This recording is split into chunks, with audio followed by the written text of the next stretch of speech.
Today we will check out how I'm planning to modify my new project, the MG Sazabi Ver.Ka.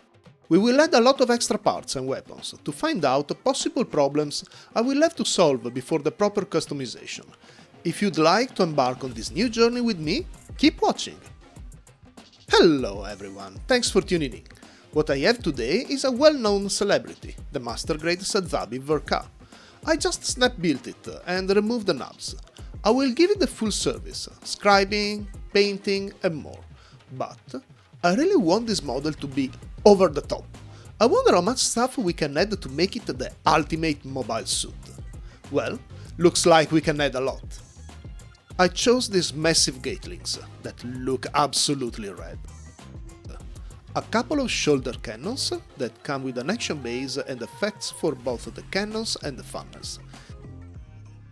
New detailed 3D printed fuel tanks, minifigures of Char and Xeon soldiers, and this mysterious box, tiny but full of surprises that I'll keep for last. Now that the introduction is done, we can finally start building. We'll begin with the minifigures. Let's just give them a quick cleanup and take a look at them. They're pretty nice and, once painted, will look great in front of the Sazabi.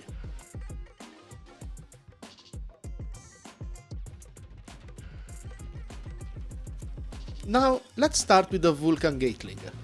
If you're wondering why I'm building everything before starting working on the model, it's because these third-party kits are prone to give issues. They often need some kind of workaround or modification to compensate for the lack of proper high-level engineering. And it's better to solve these problems as soon as possible.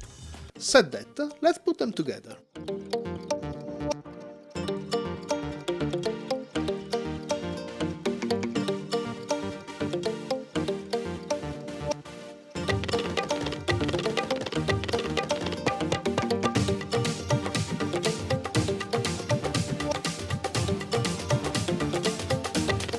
Oh my, they look sick. They're actually bigger than expected, I'm not gonna lie. You can tell how they are way too heavy for the backpack to keep them up. I temporarily solved this issue with a couple of bottles, but I will need to put a couple of stands in place for them 100%.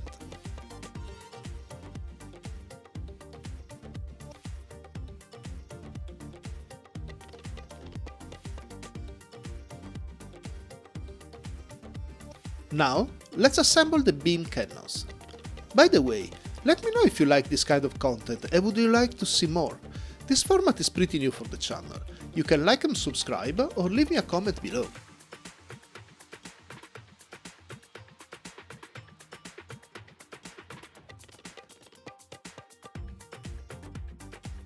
They look great indeed. The size that the model reached is incredible, especially with effects in place. I also added the base and the supports, both for the model and the funnels.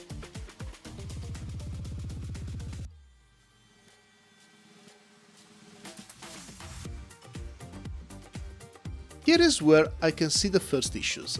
The support beams on the back tend to break open and will need to be glued together with some cement.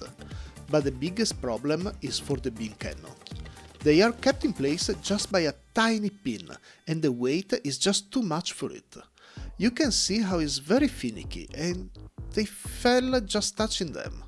I could add an extra metal pin, drilling on the backpack, or apply some kind of bracket, but I would like to know, how would you solve this issue? Maybe you can give me some ideas.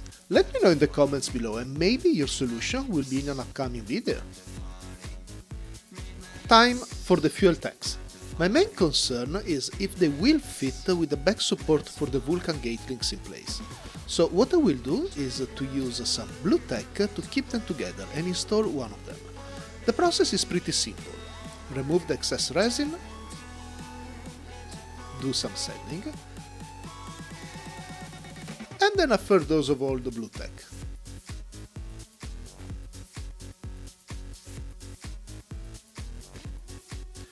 I'm so glad. It fits. Barely, but it fits. And it looks so much better than the original one.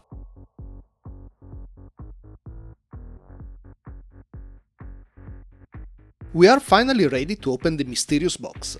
This is something I am very excited about. What we have here are a lot of extra metal replacements, all the nozzle thrusters, the eye, cables, and various details. Will it be challenging? Probably, especially because the instructions are a bit lacking. Let's just say that there are no proper instructions. Part of the fun will be figuring it out. Let's start with the eye. This is pretty easy. The metal fits on the original plastic piece, and I just need to press the lens in.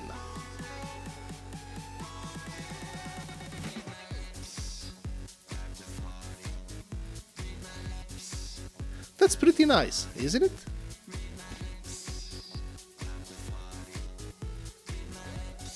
Now, the cables. What we have here is metal thread for the shape, metal tubing and the stubs.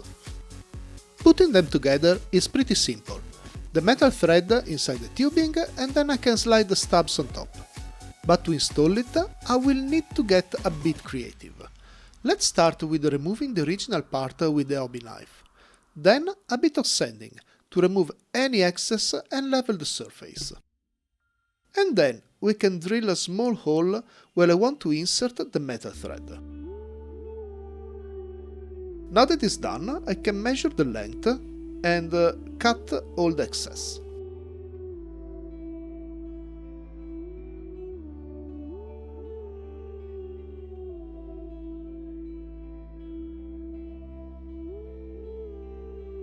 Looking good! I will glue the first and the last stubs to keep them in place, but that's a job I'll do way down the line. And here is what both sides look like. I call this a nice improvement.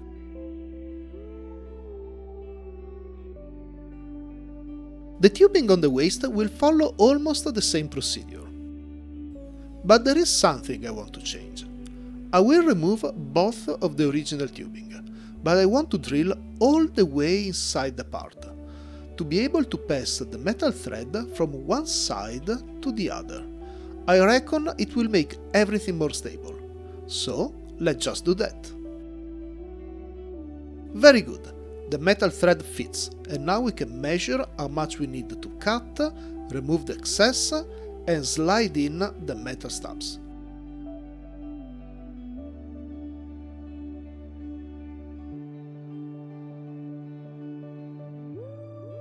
Perfect.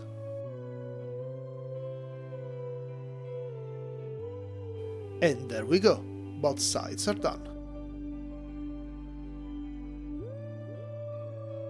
Now is the time for a lot, and I mean a lot of nozzle thrusters. This model kit is filled to the brim with them. I started with the backpack and I removed the original ones. You can see that this is a straight upgrade. To assemble the thrusters, I need some super glue that I will put on a small container. Using a glue applicator helps both with precision and dosing the right amount. If you don't have one, you can just use a toothpick, easy as. For these initial thrusters, I follow the intended way. That means gluing together the nozzles with an internal pin that needs to be inserted inside a hole that needs to be drilled on the model. But I'm not a big fan of this pin just standing there, especially in the smaller thrusters.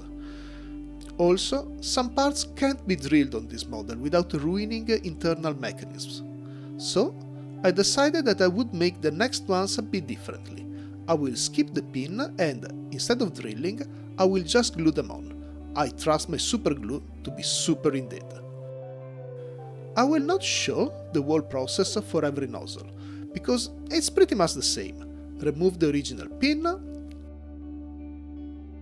sand down to a flat surface, and use some trusty blue tack to mimic the super glue, which I will use once the model is going to be painted.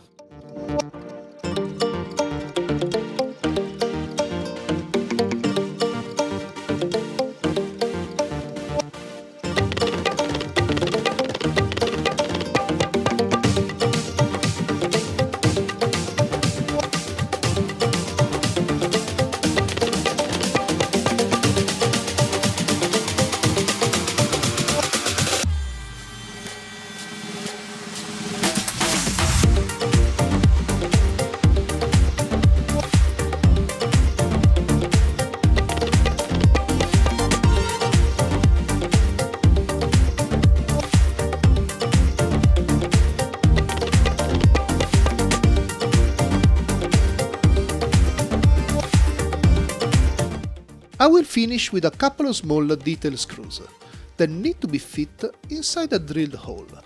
There are a good amount of them, but I'm still in doubt if it's worth using these instead of some etching metal stickers that just need some glue.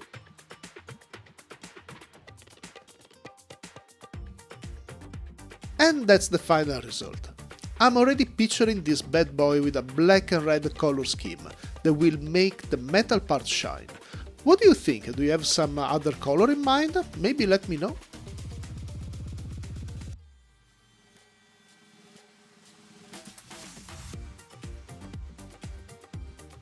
I hope you enjoyed the video, and let me know if you would like regular updates on this model.